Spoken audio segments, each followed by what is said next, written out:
You say what? No. You don't get to be passive aggressive. That's...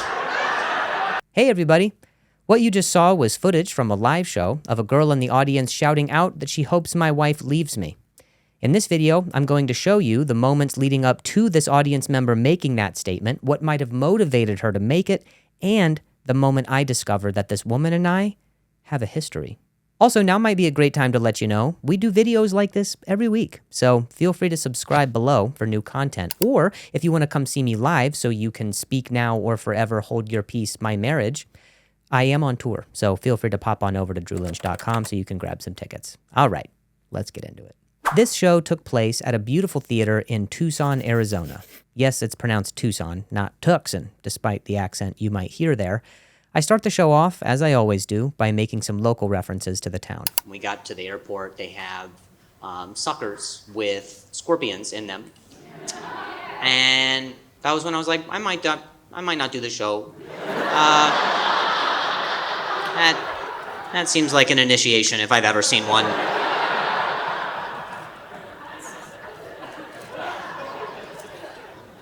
I asked the clerk too. I was like, "Hey man, I'm on the fence about buying this sucker that's got a scorpion in it. Is that a real scorpion?" He's like, "Oh yeah, they're real." I was like, "You don't know how to make a sale, do you?" And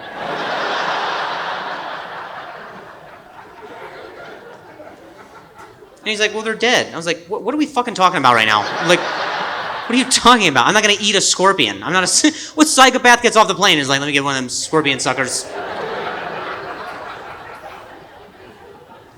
I want to feel like a kid, but I also have a troubled past, so give me a sucker with a scorpion in it. I'm a freak, but I'm childlike."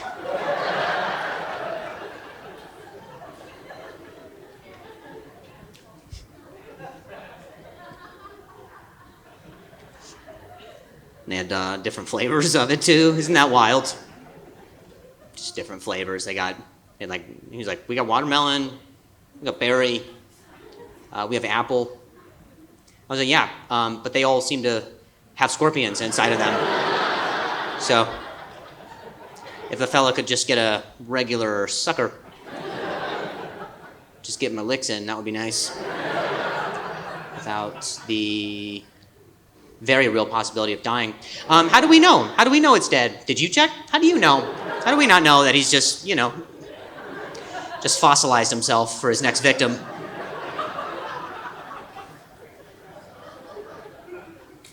How many licks does it take to get to the center of the hospital wing? At this point of the show, I'm just making local references to the stuff I see around town. This is one of my favorite things about stand-up. I like getting to play and riff and see what the audience is like and how potentially sensitive they might be. I call this part of the show sussing out the crowd. You say what? How is Stella, my dog that passed away 2 years ago? Well, she is dead.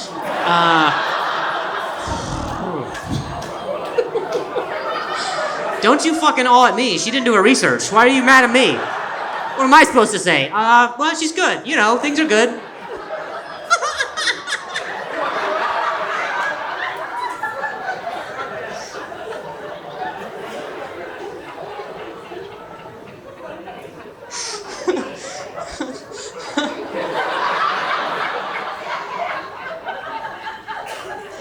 I know you meant good. I know you meant well. I can't lie to you.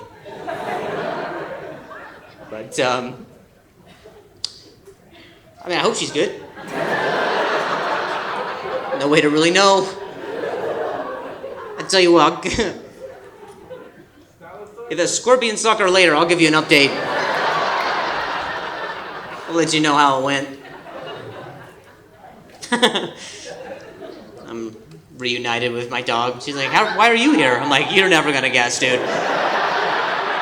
She's like, was it Tucson? And I was like, yeah, it was Tucson. She's like, I had my money on Tucson. As you can see, the potential for the show getting awkward is at an all-time high when someone asks about something vulnerable like this.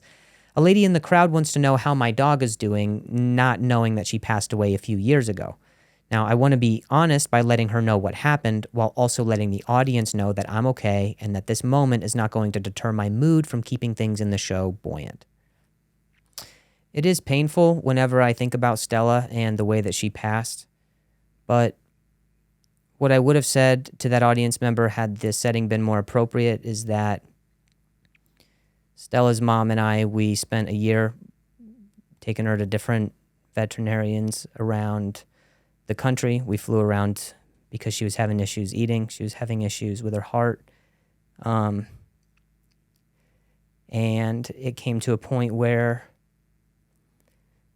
my wife and I had to leave for tour. And that day that we left is the same day that Stella's brain hemorrhaged, and she was given less than a % chance to recover from something like that. And so my wife and I watched somebody put Stella down while we were on FaceTime. And I guess it's really cool and special knowing that people still care about Stella, and it's awesome to see the impact that she made on people even after the fact, so much so that they're still asking about her. I guess that's what I would have said. Okay, shifting gears here. You can see why that's something I wouldn't say during a show. After I did some of the local references and addressed the potentially awkward start, the rest of the show got back on track and was business as usual, all the way up until the closing joke. My wife is a very special person. She has something that's called ADHD. Do you guys know what this is? This is something I did in my last special about my wife's ADHD, and you can find the full joke in the description of this video below if you want to check that out. But basically, the joke is about what it's like to live with someone who's scatterbrained and suffers from ADHD. I love my wife for all of her quirks the same way she accepts me for all of my flaws, and I can't even believe this has to be said, but in comedy, comedians make jokes about their significant others. It's what we do. We're not doing it to be mean. We're doing it because that's something people relate to. That's what sharing a laugh is. But I guess in my retelling of the joke, it set off one of the audience members to say this. I don't see her for 4 days and 3 nights. She does meth, I think. I don't know my wife.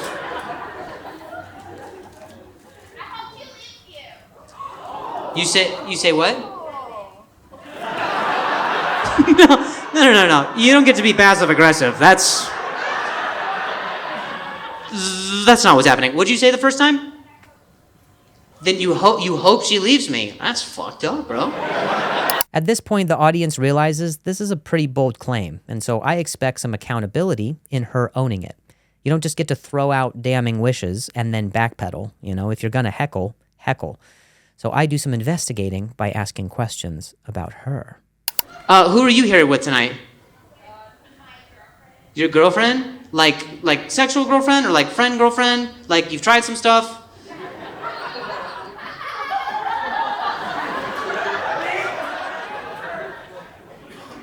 You say what? You went to high school with me? Nice. What's your name? Janelle? Okay, cool. What's your last name? Okay. You say what? You were in tech theater. Nice. Okay. Well, I don't remember you being such a bitch then.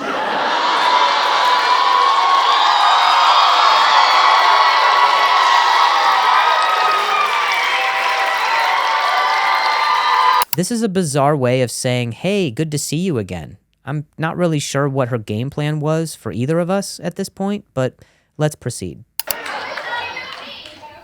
You say what? That was not even you?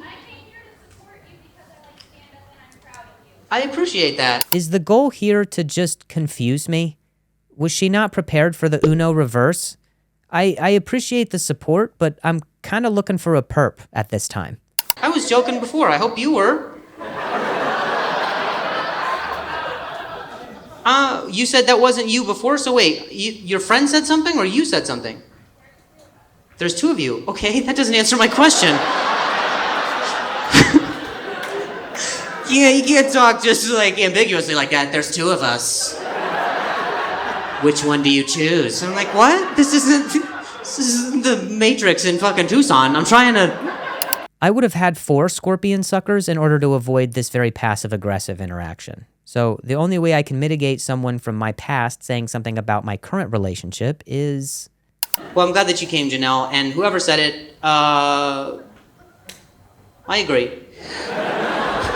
She's too good for me, so. So there you have it.